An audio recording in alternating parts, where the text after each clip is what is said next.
ሰላም ጤና ይስጥልኝ ውድ የሐሴት ስፖርት አድማጮች፣ በዛሬው የስፖርት መረጃችን የኤፍኤ ካፕ የፍጻሜ ጨዋታ ማንቸስተር ሲቲ ከቼልሲ ዛሬ ፍጻሜውን ያገኛል። እነዚህንና የዝውውር ዜናዎችን ጨምሮ አጫጭር ስፖርታዊ መረጃዎችን ይዤ ቀርቤያለሁ። አብራችሁ ይቆዩ።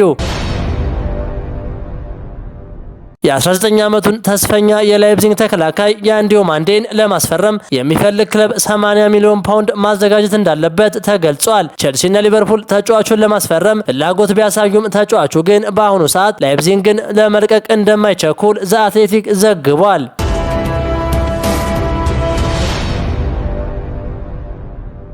ቼልሲና ማንቸስተር ዩናይትድ የሪያል ሶሲዳዱን የክንፍ ተጫዋች አንደር ባርኔትን በቅርብ እየተከታተሉ ይገኛሉ። የ24 ዓመት ተጫዋች በሁለቱም መስመሮች ላይ መጫወት የሚችል ሲሆን ሁለቱም ክለቦች ለተቀያሪ ተጫዋቾች ከፍተኛ ገንዘብ ማውጣት ስለማይፈልጉ ባርኔትን እንደ ጥሩ አማራጭ ወስደውታል። ተጫዋቹ በዚህ የውድድር ዘመን 3 ጎሎችን ሲያስቆጥር 5 ለጎል የሚሆኑ ኳሶችን አመቻችቶ አቀብሏል።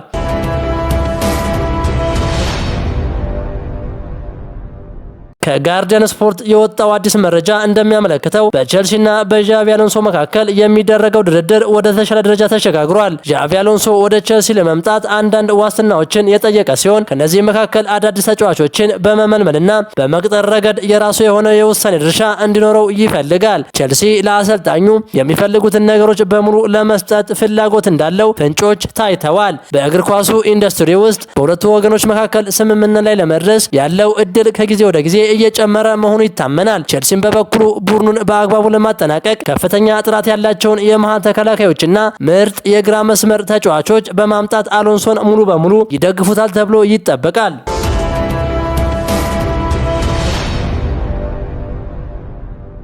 የማርሴይ ሙሉ ስብስብ ለሽያጭ ቀረበ። በፈረንሳዩ ግዙፍ ክለብ ኦሎምፒክ ማርሴይ ቤት ያልተጠበቀና አስደንጋጭ ውሳኔ መተላለፉ ተሰምቷል። እንደ ሳንቲያውና ዘገባ ከሆነ የክለቡ ሙሉ ስብስብ ለሽያጭ ቀርቧል። ክለቡ በቅርቡ ያስፈረማቸውን ተጫዋቾች ጨምሮ ማንኛውንም በስብስቡ ውስጥ የሚገኝ ተጫዋቾች ለሽያጭ ክፍት መሆኑ ተገልጿል። ይህ ውሳኔ በክለቡ ታሪክ ታይቶ የማይታወቅ ሲሆን በቅርብ ወራት የተቀላቀሉ አዳዲስ ፈራሚዎች እንኳን በክለቡ የመቆየት ዋስትና የላቸውም።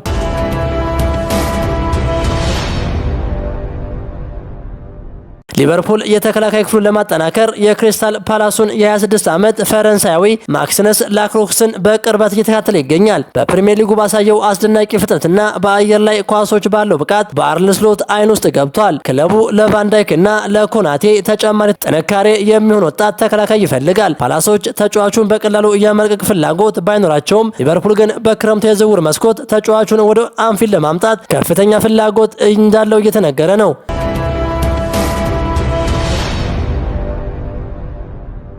የማንቸስተር ዩናይትዱ ካፒቴን ብሩኖ ፈርናንዴዝ በዌስትሃም የሚገኘውን ወጣት አማካይ ማቲያስ ፈርናንዴዝን ብቃት በከፍተኛ ሁኔታ እንደሚያደንቅና ክለቡ እንደሚያስፈርመው ምክረ ሀሳብ ማቅረቡ ተዘግቧል። እንደ ቴሌግራፍ ዘገባ ከሆነ ብሩኖ ለክለቡ አመራሮች በሰጠው አስተያየት የሀገሩ ልጅና ስያሜያቸው ተመሳሳይ የሆነው ማቲያስ ዩናይትድን ሊጠቅም የሚችል ትልቅ አቅም እንዳለው ገልጿል። በሌላ በኩል ማቲያስ ፈርናንዴዝ በቅርቡ በሰጠው ቃለ መጠይቅ ብሩኖ ፈርናንዴዝን እንደ አራያ እንደሚመለከተውና የእሱን ፈለግ መከተል እንደሚፈልግ ተናግሯል። ዩናይትድ በክረምቱ ካስሜሮን ለመተካት ከሚያደርገው ጥረት ውስጥ ማቲያስ አንዱ አማራጭ አድርጎ የያዘ ሲሆን የክለቡ ዳይሬክተር ጄሰን ዊልኮክስ ዝውውሩን ለማፋጠን ዝግጁ መሆናቸውን ተገልጿል።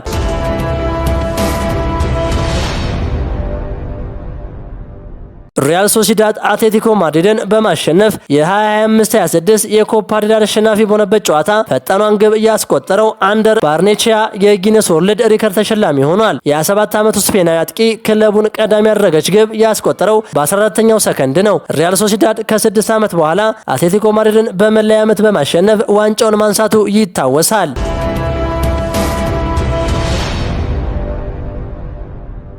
ባርሴሎና ፊቱን ወደ ጆዋ ፔድሮ አዙሯል።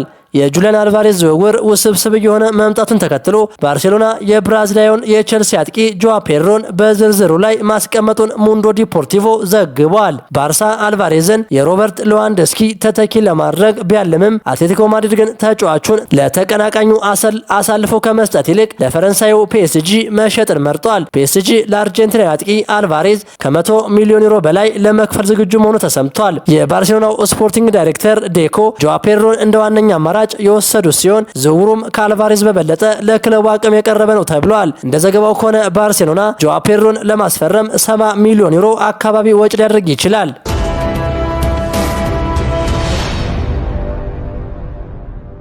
የእንግሊዝ ኤፍኤ ካፕ የፍጻሜ ጨዋታ ዛሬ 11 ሰዓት ቼልሲ ከማንቸስተር ሲቲ ይጫወታሉ። በተደራራቢ የጨዋታ ጫና ላይ የሚገኘው ማንቸስተር ሲቲ ዛሬ ለሁለተኛ የዋንጫ ጨዋታው ቼልሲን ከቀኑ 11 ሰዓት በዌምብሌ ስታዲየም ይገጥማል። ዓመቱን በጥሩ ሁኔታ ያላሳለፈው የምዕራብ ለንደኑ ክለብ ቼልሲ ዓመቱን በስኬት ለማጠናቀቅና የአውሮፓ መድረክ ተሳትፎን ለማግኘት ለማንቸስተር ሲቲ ከባድ ተጋጣሚ እንደሚሆን ይጠበቃል።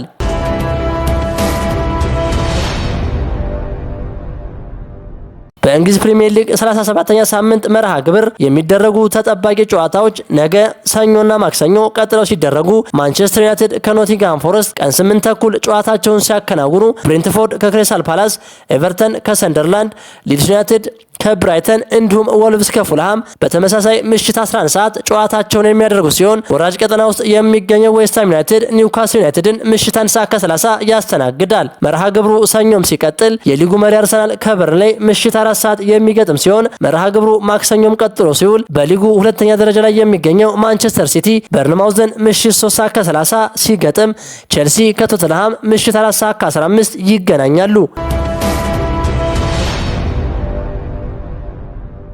ክቡራን የሐሴት ስፖርት አድማጮች የዛሬው ስፖርት መረጃችን ይህንን ይመስል ነበር። ሐሳባችሁን በኮሜንት አጋሩኝ። ለሌሎችም እንዲደርስ ሸር አድርጉት። ቸር ተመኘን።